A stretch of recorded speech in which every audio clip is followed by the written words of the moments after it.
Iran has no plans to have any agreement with the Israeli regime. The Israeli regime is not a regime that you can have any agreements with. It's a colonizing regime. It attacks countries at will. We saw the devastating attacks on Syria, unprovoked, even though the Syrian regime is a puppet regime, which is controlled basically by the Americans. We see how the Americans are protective of Jolani and the Al Qaeda and ISIS forces in Syria, and many of them are from Central Asia and Asian, and that is clear for Iran and for everyone else where this regime stands. It is in the American camp, but still the Israelis bomb it unprovoked. They bomb Lebanon. They carry out genocide in Gaza. They are carrying out ethnic cleansing in the West Bank. They bomb Iran and they bomb Iraq. So this is not a regime that you can do deals with. The ceasefires, and again, with Lebanon constantly violated, even though the West is the guarantor. The ceasefire in Gaza, we saw what happened. So dealing with the Israeli regime is impossible. With regards to the United States, after what we saw with Trump and how he deceived the Iranian people, he pretended to be negotiating, but behind the scenes he was conspiring against Iran, and how the Europeans supported the bombing of Iran's civilian nuclear program, it's very clear that the Iranians are not going to trust the United States in any way or form. And so a deal becomes very, very, very difficult, if not almost impossible. But of course, the Iranians don't want war. The Iranians have never started a war. The Iranians try not to escalate. They work very hard not to have the war spread. Even when the United States attacked, the Iranians struck back in a way in which the global markets would not be harmed, because Iran does not want to bring down the global economy. It's the United States that's reckless. It's the Israeli regime that's completely reckless. It's the Europeans that are increasingly reckless.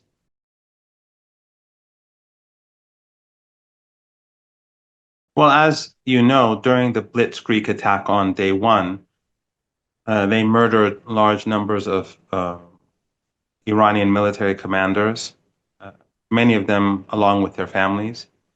They murdered academics, AI scientists, nuclear scientists, and many ordinary people. So it took around 17 hours for the Iranians to regroup and respond. And I think we can say that after 3 days or 3 to 4 days, the tide turned and Iran gradually gained the upper hand. And Iranian missiles were increasingly getting through the American, Israeli, European defense systems, because there were a collection of regimes that were involved in helping the Israeli regime, both offensively and defensively. American radar systems in Turkey and across the Persian Gulf were being used. Jordanian airspace was being used by the Americans, the Israeli regime, and the Europeans, and Iraq as well. And so the Iranians had to be very sophisticated and competent in order to win this war.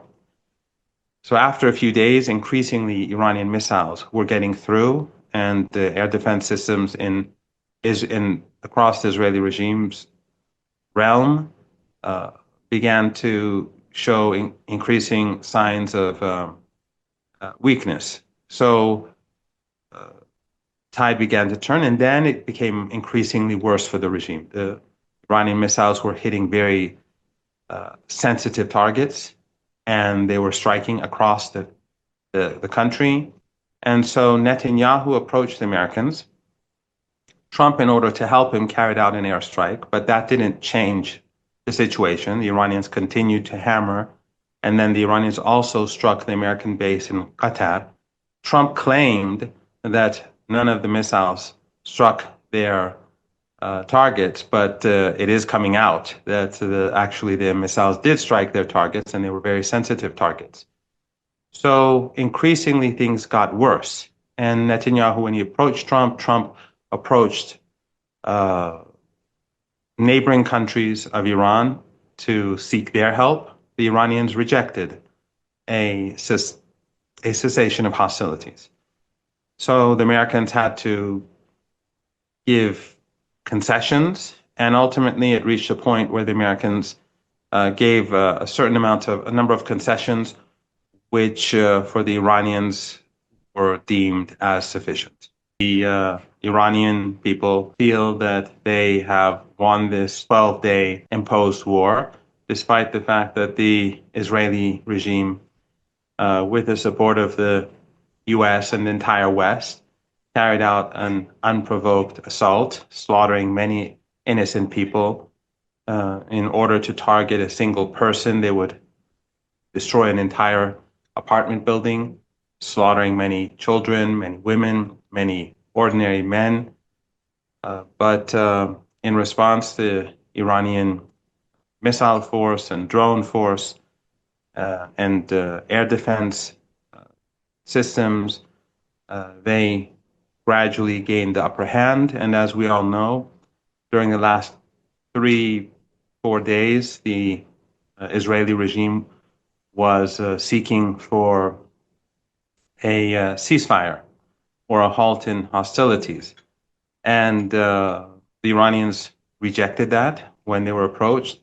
Ultimately, Trump had to give certain concessions. And after those concessions were given, Iran didn't accept a ceasefire, but it accepted a halt in hostilities or a cessation of hostilities. And that's where things stand as we speak. So life is normal in Iran across the country. Businesses are open.